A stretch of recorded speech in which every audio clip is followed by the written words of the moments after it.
ಬಳಿ ನಡೆದಿರುವಂತಹ ಭೀಕರ ದುರಂತ.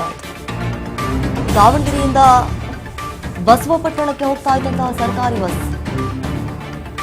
ಚನ್ನಗಿರಿ ತಾಲೂಕಿನ ಮರವನಹಳ್ಳಿ ಬಳಿ ನಡೆದಿರುವಂತಹ ದುರಂತ. ದಾವಣಗೆರೆಯಿಂದ ಬಸವಪಟ್ಟಣಕ್ಕೆ ಹೋಗ್ತಾ ಇದ್ದಂತಹ ಕೆಎಸ್ಆರ್ಟಿಸಿ ಬಸ್.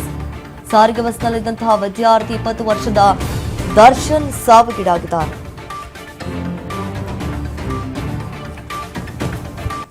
ಐವತ್ತು ಪ್ರಯಾಣಿಕರಿಗೆ ಗಂಭೀರ ಗಾಯ ಆಗಿದೆ.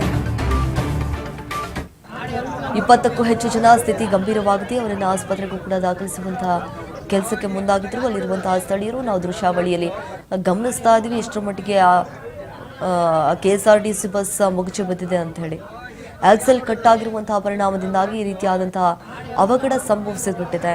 20 ವರ್ಷದ ದರ್ಶನ್ ಈ ಸಾರಿಗೆ ಬಸ್ನಲ್ಲಿ ಪ್ರಯಾಣವನ್ನು ಬಳಸ್ತಾ ಇದ್ದ. ದುರಾದೃಷ್ಟವಶಾತ್ ಸಾವಿಗೀಡಾಗಿದ್ದಾನೆ.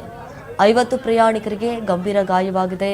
20ಕ್ಕೂ ಹೆಚ್ಚು ಜನರ ಸ್ಥಿತಿಗತಿ ಗಂಭೀರವಾಗಿದೆ ಎನ್ನುವಂತಹ ಮಾಹಿತಿ ಈಗಷ್ಟೇ ಕೇಳಿ ಬರ್ತಾ ಇದೆ. ಗಾಯಾಳು ಪ್ರಯಾಣಿಕರು ದಾವಣಗೆರೆ ಜಿಲ್ಲಾಸ್ಪತ್ರೆಗೆ ದಾಖಲಿಸಿ ಚಿಕಿತ್ಸೆಯನ್ನು ಕೂಡ ಅವರಿಗೆ ಕೊಡಿಸಲಾಗ್ತಾ ಇರುವಂಥದ್ದು.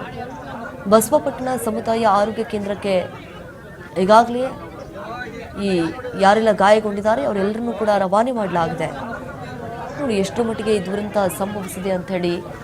ಕಾರಣ ಇಷ್ಟೇ, ಆಕ್ಸೆಲ್ ಕಟ್ ಆಗಿ ಸಾರಿಗೆ ಬಸ್ ಪಲ್ಟಿ ಹೊಡೆದು ಬಿಟ್ಟಿದೆ. ಹಾಗಾದರೆ ಮುಂಚೆ ನೋಡ್ಕೊಳ್ಳಿಲ್ವಾ ಇದ್ರ ಬಗ್ಗೆ ಎಚ್ಚೆತ್ಕೊಳ್ಳಿಲ್ವಾ ಡ್ರೈವರು? ಈಗ ನಿಜಕ್ಕೂ ಇದು ದೊಡ್ಡ ಅವಘಡ ಸಂಭವಿಸಬೇಕಾಗಿತ್ತು. ಈಗ ಒಬ್ಬರು ಸಾವನ್ನಪ್ಪಿದ್ದಾರೆ.